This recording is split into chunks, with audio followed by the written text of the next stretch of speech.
அன்பானவர்களே, அனுதினமும் கிறிஸ்துவுடன் தியான வேளைக்கு உங்களை அன்புடன் அழைக்கிறோம்.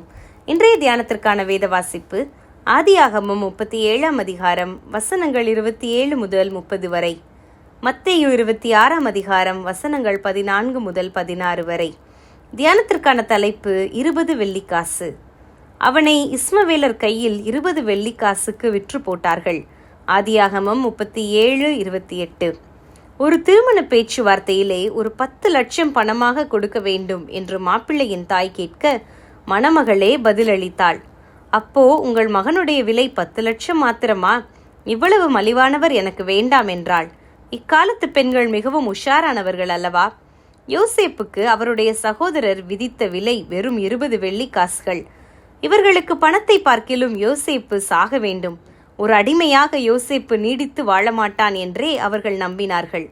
யோசேப்பு ஏறத்தாழ 30 நாட்கள் அந்த வனாந்திரத்தில் சங்கிலியில் கட்டப்பட்டவனாக சுடுமணலிலே வெறுங்காலுடன் கொடூரமாக கொண்டு போகப்பட்டு எகிப்திலே அடிமையாகவே விற்கப்பட்டார். சகோதரரை பொறுத்தவரையில் அவன் தொலைந்தான், இனி அவனை உயிரோடே காண வாய்ப்பில்லை என்று நம்பினார்கள். ஆனால் தேவனுடைய திட்டங்களை மனிதனால் கட்டுப்படுத்த முடியுமா? யூதாஸ் இயேசுவுக்கு விலை பேசுகிறான். 30 வெள்ளிக்காசு என்று பிரதான ஆசாரியர் சொன்னபோது இயேசுவை காட்டிக் கொடுக்க அவன் சம்மதித்தான். இதற்கு யூதாசுக்கு என்னதான் காரணம் இருந்தது? ஏற்கனவே பணத்தாசை பிடித்த யூதாசை பிசாசு தூண்டிவிட்டான். யோவான் 13:2. அவ்வளவுதான். யூதாஸ் ஆண்டவரை காட்டிக் கொடுத்து பணம் சம்பாதிக்க முயன்றான். மாறாக இயேசு செத்து போக வேண்டும் என்ற சிந்தனை இவனுக்குள் இருந்திருந்தால் பின்னர் உணர்வடைந்து அந்த பணத்தை திரும்பி கொடுக்க போயிருக்க மாட்டான் அல்லவா? பணத்திற்கு ஆட்களை கொலை செய்கிறவர்கள் இன்றும் இருக்கிறார்கள்.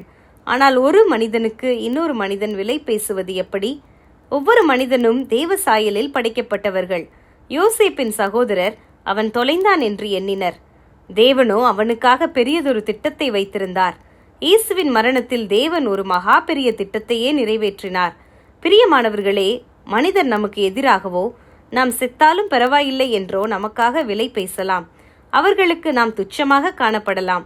ஆனால் நாம் கர்த்தருடைய பார்வையில் விலை மதிப்பற்றவர்கள் அல்லவா? தேவனுடைய பிள்ளைகளில் தேவன் கொண்டிருக்கும் திட்டங்களை எந்த மனிதனாலும் அழித்து போட முடியாது. ஆகவே நம்மை வைத்து யார் எதை செய்தாலும் நாம் கலங்க வேண்டிய அவசியமே இல்லை. ஜெபம் செய்வோமா? தேவனே, விலையேற பெற்றோம் இரத்தத்தால் நாங்கள் மீட்கப்பட்டுள்ளோம். உமது கரத்திலிருந்து ஒருவராலும் எங்களை பறிக்க இயலாது. உமக்கு ஸ்தோத்திரம். ஆமேன்.